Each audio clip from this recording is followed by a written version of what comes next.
Hello everyone, आप सब कैसे हैं? मैं उम्मीद करता हूं कि बहुत अच्छे होंगे और अपनी पढ़ाई को बहुत अच्छे से कर रहे होंगे।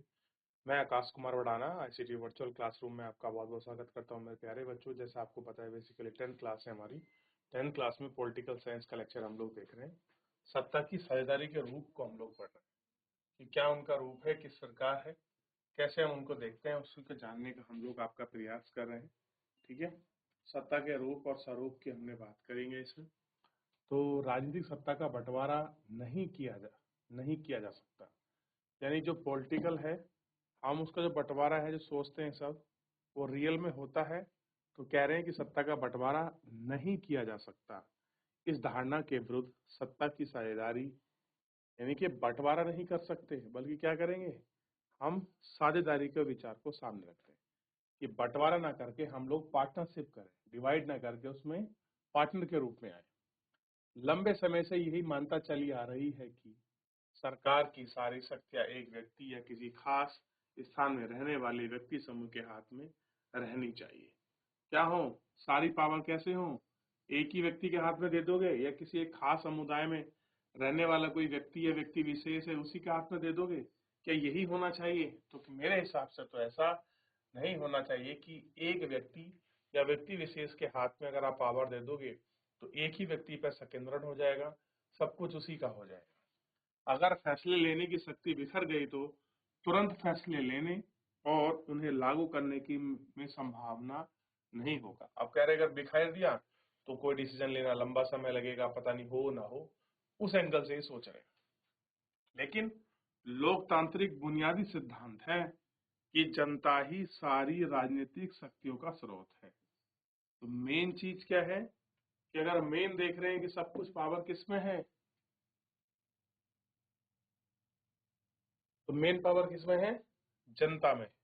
ठीक, ये आपको ध्यान रखना चाहिए। देख लिया? तो इस प्रकार तो हमें दिखाई दिया कि सारी पावर किसके बीच है, हमारी जनता ही आपका मेन सोर्स और है। ठीक है, इससे लोग स्वयं शासन की संस्थाओं के माध्यम से अपना शासन चलाते हैं। स्वयं संस्था मतलब जिसमें खुद का शासन हो। अब हम लोग शासक हैं, तो यहाँ लोग क्या करते हैं, अपने माध्यम से ही स्वयं शासन चलाते हैं। और एक अच्छा लोकतांत्रिक शासन में समाज के विभिन्न समूह और विचारों को उचित सम्मान दिया जाता है कि भाई रियल क्या है, किस तरीके से आप इनको सम्मान देंगे, कैसे आप इन पर बात करेंगे, क्या क्या चीजें होंगी, किस तरीके से ये जायज है, कैसे हम लोग इनके रूप में देखते हैं, आखिर में इनका पहलू क्या है, इन सभी चीजों पर बात करते हैं। ठीक, तो मेन पावर किसके पास है? जनता के पास। तो क्या रियल में पावर का सेपरेशन होना चाहिए या पार्टनरशिप होनी चाहिए? सेपरेशन में क्या प्रॉब्लम है, पार्टनरशिप में क्या प्रॉब्लम है, ये हमने देख ली। पावर अगर किसी एक व्यक्ति के हाथ में रहेगी तो वो चीजों को अपने हिसाब से चलाएगा।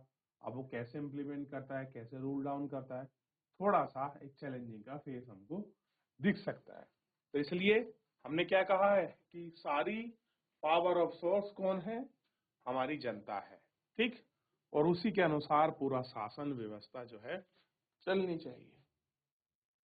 सार्वजनिक नीति तय करने के लिए सबकी बातें शामिल हैं, इसलिए लोकतांत्रिक शासन में अच्छा माना जाता है जिसे ज्यादा से ज्यादा नागरिकों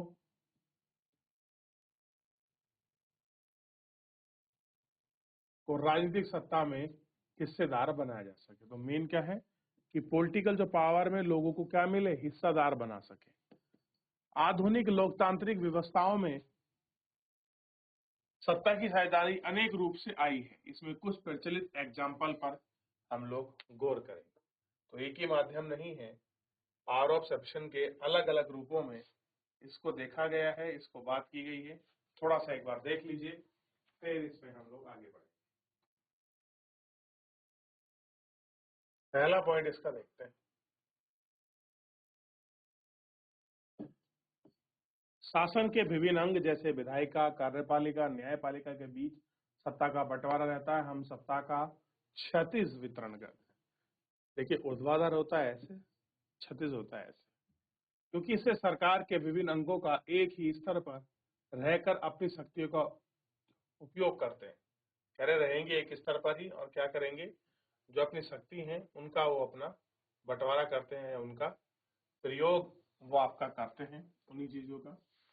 ऐसे बंटवारे सुनिश्चित हो जाते हैं कि कोई एक अंग सत्ता का असीमित प्रयोग कर सकता है, अंग दूसरे पर अंकुश रखता है।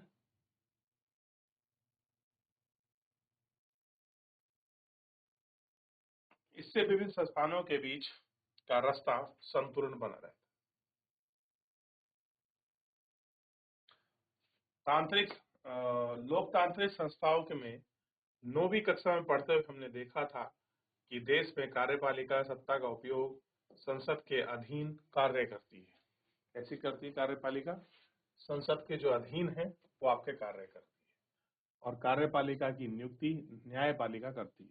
सॉरी, न्यायपालिका की नियुक्ति कार्यपालिका करती है। अब देखिए, ये न्यायपालिका है, अपॉइंट कौन कर रही है? कार्यपालिका। लेकिन कार्यपालिका पर नजर कौन रखेगा? न्यायपालिका। और न्यायपालिका ही कार्यपालिका विधायिका द्वारा बनाए गए कानूनों पर क्या करती है? अंकुश लगाती है। तो इस खूबसूरती के साथ मैनेज किया गया है। आप हमको अपॉइंट कर रहे हैं, हम आप पे नजर रखेंगे, आप हम पर नजर रख रहे हैं, हम आपको अपॉइंट कर रहे हैं। कितनी बड़ी बात है। इस तरीके से व्यवस्था को बनाया गया ताकि पार संगत हो सके, उसमें कोई ऐसी चीजें ना आए जो भविष्य में किसी शक्ति का केंद्र हो, कोई व्यक्ति विशेष के रूप में चले। और नियंत्रण और संतुलन की व्यवस्था भी कहते हैं। यही क्या है? यही आपका नियंत्रण और संतुलन की व्यवस्था भी हमें दिखाई देती है। तो क्या मिली इसमें? नियंत्रण और संतुलन की। आगे देखते हैं। सरकार के बीच विभिन्न स्तरों पर सत्ता के बंटवारे का हो सकता है। जैसे पूरे देश के लिए एक सामान्य सरकार हो, फिर प्रांत या क्षेत्रों में अलग अलग सरकार। पूरे देश के लिए बनाने वाली ऐसी सामान्य सरकारों को अक्सर संघ या केंद्र सरकार कहते हैं। कुछ ऐसी सरकार होती है जो सेंट्रल लेवल पर आप देख रहे हैं, बीजेपी गवर्नमेंट होती है, फिर स्टेट गवर्नमेंट है। तो इस तरीके का भी हम लोगों को देखने के लिए मिलता है। प्रांतीय और क्षेत्रीय स्तर पर सरकारों को जगह जगह अलग अलग नामों से पुकारा जाता है। भारत में इनको राज्य सरकार कहते हैं, और कहीं पर इसको प्रांत सरकार और कहीं प्रांतीय और क्षेत्रीय सरकार भी कहते हैं। तो नाम कैसे हैं? सबके अलग अलग हैं और अलग अलग नामों से जाना जाता है। इसी तरह देशों में ऐसी व्यवस्था है जहां संविधान में यह बात स्पष्ट उल्लेख है, केंद्र और राज्य सरकारों के बीच सत्ता का बंटवारा किस तरीके से है। ठीक, बेल्जियम ने हमें यह काम हुआ है कि श्रीलंका में नहीं हुआ। राज्य सरकारों में नीचे दिए गए सरकारों के लिए भी कुछ ऐसी व्यवस्था हो सकती है। नगर पालिका, पंचायत ऐसी इकाइयां हैं जो उच्च और निम्न स्तर की सरकारों के बीच बीच आपके सत्ता के बंटवारों को ऊर्ध्वाधर वितरण करती हैं। हम अगले ही अध्याय में इस पर आपका विचार करेंगे। ठीक, तो इन पर भी आपका देखेंगे। तो सरकारें कौन कौन से स्तर पर हैं, कैसा लेवल मिलता है, कहाँ पर उनको राज्य सरकार, केंद्र सरकार, संघ सरकार, अन्य नामों से भी जाना जाता है, और कैसे कैसे उनको देखते हैं हर सरकार के स्वरूप में हमें देखने के लिए। देख लिया। तो नगर पालिका, नगर परिषद, क्षेत्र पंचायत कैसे होती है, कैसे उनका बंटवारा है, क्या उनको कहा गया है, हर क्षेत्र बंटवारे के आधार पर हमने उनको देख लिया। ठीक, आगे बढ़िए और देखते हैं सत्ता का बंटवारा विभिन्न सामाजिक समूह, मसलन भाषा और धार्मिक समूह के बीच हो सकता है। बेल्जियम में सामुदायिक सरकार का इस व्यवस्था का एक अच्छा उदाहरण है कि सामुदायिक सरकार के बीच कैसा बंटवारा करें। तो जो बेल्जियम ने एक बहुत अच्छा एग्जांपल जो आपका हमारे समाज के लिए सेट किया है, हम उसको देख सकते हैं कि भैया ये सबसे बढ़िया एग्जांपल है और ये सबसे बढ़िया उदाहरण है जो हम लोगों को देखने के लिए मिला है। क्लियर है? ये हमको ध्यान देना चाहिए। ठीक, और कुछ देशों के संविधान के कानून ने इस बात को प्रावधान भी किया है। बहुत सारे ने क्या कर दिया, इसका प्रावधान भी कर दिया कि सामाजिक रूप से कमजोर समुदाय, कैसे सामाजिक रूप से, जैसे महिला और विधायिका में और प्रशासन में हिस्सेदारी दी जाएगी। आप देखते हैं SC ST के लिए आरक्षण कर देता है चुनाव में, महिलाओं के लिए 33% आरक्षण की बात करी गई है। तो वो सारी चीजों को इनमें ही समाया गया है। पिछले साल हमने पहले देश में प्रचलित आरक्षित चुनाव वाली ऐसी व्यवस्था के बारे में पढ़ा था और इस तरह की व्यवस्था विधायिका और प्रशासन में अलग अलग सामाजिक समूहों की हिस्सेदारी देने के लिए की जाती थी, ताकि खुद को शासक अलग ना समझने अल्पसंख्यकों के समुदाय को इसी तरीके से सत्ता में उचित हिस्सेदारी दी जाए। क्या हो सके? उचित हिस्सेदारी से मिले और सामाजिक विविधता के शासन में इसको भागीदार देने की अलग अलग तरीकों से हम कई चर्चा आपकी कर सकते थे। ठीक, तो बहुत सारी चर्चा, बहुत सारी चीजें हैं जो हम लोग करेंगे। कैसे बेल्जियम ने इसमें एग्जाम्पल सेट किया है, इन सारी चीजों को हम लोग आपका देखते हैं। ठीक, चलिए, तो सत्ता का बंटवारा, उसके साझेदारी, महिलाओं की कितनी साझेदारी, प्रशासन में कैसे कमजोर लोगों को, अल्पसंख्यकों को हिस्से देने जाने की बात की गई है, इस पर हम लोग आपका देखेंगे। ठीक, आगे बढ़े, अगला देखें। सत्ता के बंटवारे का एक ही रूप और प्रकार में दबाव समूह और आंदोलन द्वारा शासन को प्रभावित और नियंत्रित करने के लिए तरीके के लक्ष्य कर सकते हैं। और लोकतंत्र में लोकसभा के सामने सत्ता के दावेदार के चुनाव का विकल्प जरूर रहना चाहिए। तो मेन क्या है कि सत्ता के बंटवारे का रूप क्या है। प्रेशर ग्रुप्स होते हैं कुछ, जैसे महिला का प्रेशर ग्रुप है और SC/ST का हो सकता है, कोई आंदोलन को लेकर किसी चीज का प्रेशर ग्रुप हो सकता है। तो ये सारी चीजें हैं जो ये दावेदारी करती है। और समकालीन लोकतांत्रिक व्यवस्थाओं में यह है कल्पना विभिन्न पार्टियों के रूप में है। पार्टी सत्ता के लिए आस-पास प्रतिस्पर्धा करती है। ठीक, पार्टियों की यह आपसी प्रतिद्वंदिता इस बात को सुनिश्चित करती है कि सत्ता एक व्यक्ति और समूह के हाथ में ना रहे। बड़ी समस्या की गौर कीजिए कि यह सत्ता बारी बारी से अलग अलग विचारधारा और सामाजिक समूह वाली पार्टियों से आती जाती है। कई बार सत्ता भागीदारी प्रत्यक्ष दिखाई देती है क्योंकि दो या दो से अधिक पार्टी मिलकर चुनाव लड़ती हैं, सरकार का यह गठन करती है। लोकतंत्र में हम व्यापारी, उद्योग, किसान, उद्योग मजदूर जैसे संगठन समूहों में सक्रिय दिखते हैं। सरकार विभिन्न समितियों में सीधा भागीदार करके नीतियों में अपने सदस्य वर्गों का लाभ कमाने, दबाव बनाने, सत्ता का भागीदार करती है।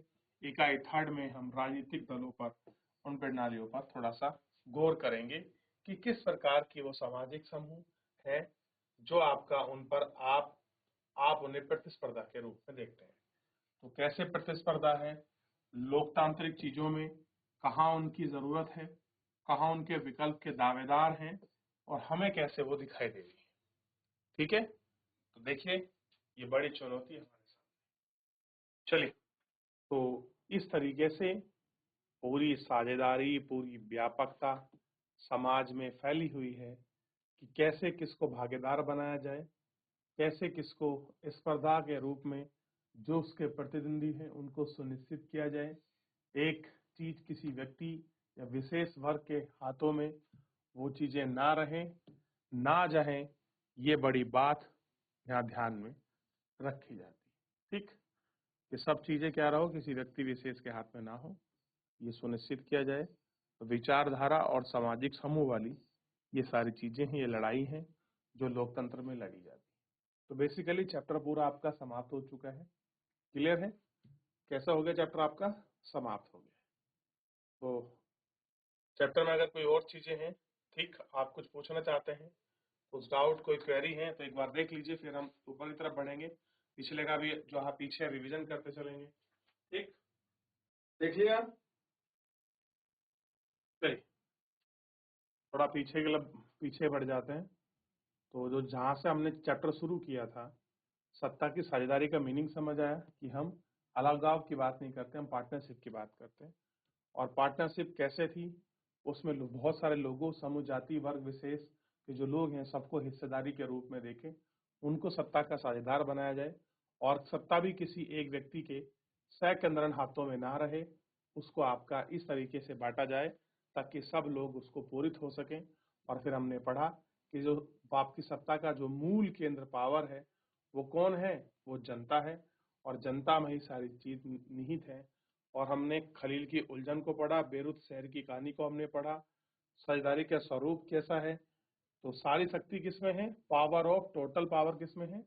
वो सारी पावर आपका जनता में ही निहित है, क्योंकि जनता ही अपने द्वारा चुने हुए प्रतिनिधि के माध्यम से ही शासन करती है, शासन देखती है। एक बार पूरा देख लीजिए, ठीक, बात कर लीजिए।